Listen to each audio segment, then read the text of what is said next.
प्रत्येक मनुष्य अपने जीवन में चाहता है कि वह हमेशा आगे बढ़े, इसके लिए वह पूरी लगन से मेहनत करता है, परंतु इसके बाद भी जीवन भर गरीबी के चंगुल में फंसकर रह जाता है।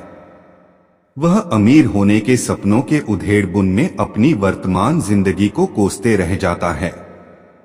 अज्ञानतावश इसके पीछे के कारणों को वह समझ नहीं पाता है कि यह सब वास्तुशास्त्र के कारण हो रहा है, जिससे उनके घर में स्थायी दरिद्रता का वास हो गया है और वह अपनी किस्मत को दोषी मानते रह जाता है। आइए इस विषय और इसके पीछे के कारणों पर विस्तार से चर्चा करें।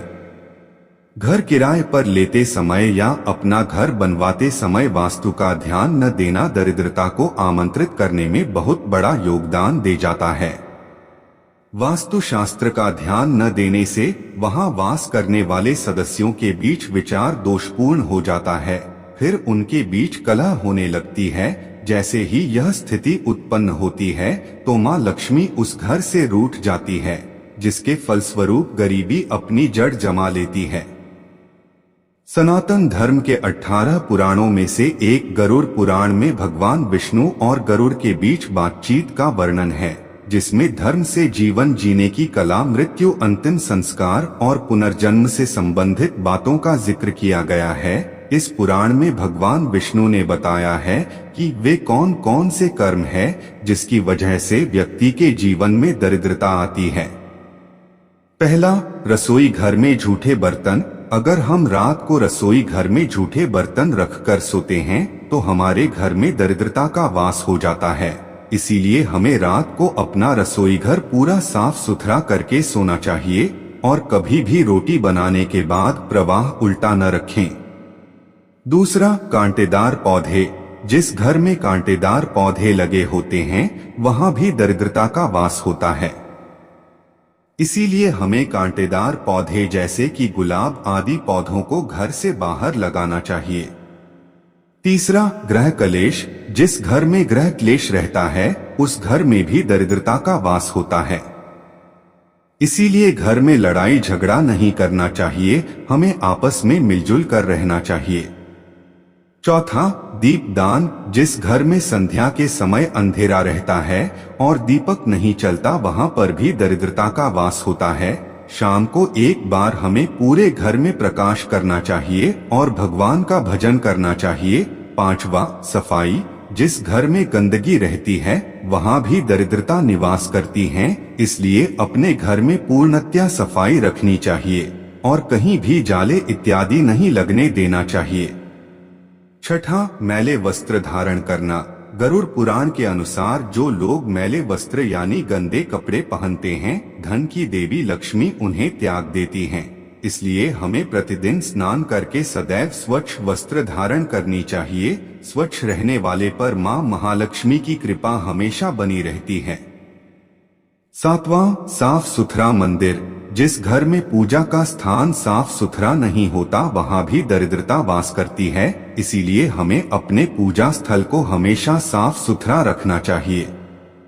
आठवां, सूर्य निकलने के बाद उठना। जो लोग सूर्य निकलने के बाद उठते हैं वहां भी दरिद्रता वास करती है। इसीलिए हमें प्रातः काल उठना चाहिए, क्योंकि देर से उठने पर माता लक्ष्मी हमसे रूठ जाती हैं। नवा, सूर्यास्त के समय भोजन। जब सूरज ढलने को हो या कहे दिन और रात के ठीक बीच का समय तो याद रखें, इस समय कभी भोजन न करें।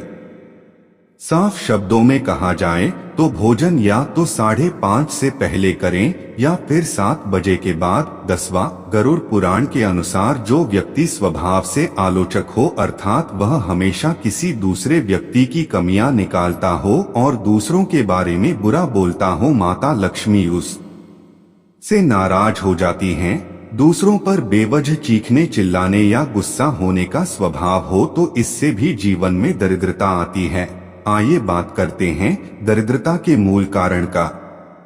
वैष्णव साहित्य के अनुसार अलक्ष्मी जो दुर्भाग्य और दरिद्रता की देवी हैं, वह लक्ष्मी जी की जुड़वा बहन बताया गया है। हम सब यह तो अच्छे से जानते हैं कि लक्ष्मी जी समुद्र मंथन से प्रकट हुई थी, पर यह बहुत कम लोगों को मालूम होगा कि लक्ष्मी जी के साथ एक देवी और प्रकट हुई थी, जिनको हम अलक्ष्मी के नाम से जानते हैं। लक्ष्मी धन ऐश्वर्य सुख समृद्धि की देवी हैं और अलक्ष्मी दरिद्रता चरित्रहीनता दुर्भाग्य दुख की देवी है। लक्ष्मी जी हर किसी को मीठा एहसास करवाती है, इसलिए इनका संबंध मीठे स्थान से है और उनकी बहन अलक्ष्मी का संबंध खट्टा तीखा व कड़वाहट से है। इसलिए शुभ अवसरों पर मिठाई खाकर मुंह मीठा किया जाता है और घर को बुरी नजर और दरिद्रता से दूर करने के लिए घर के बाहर नींबू और मिर्च दान दी जाती है।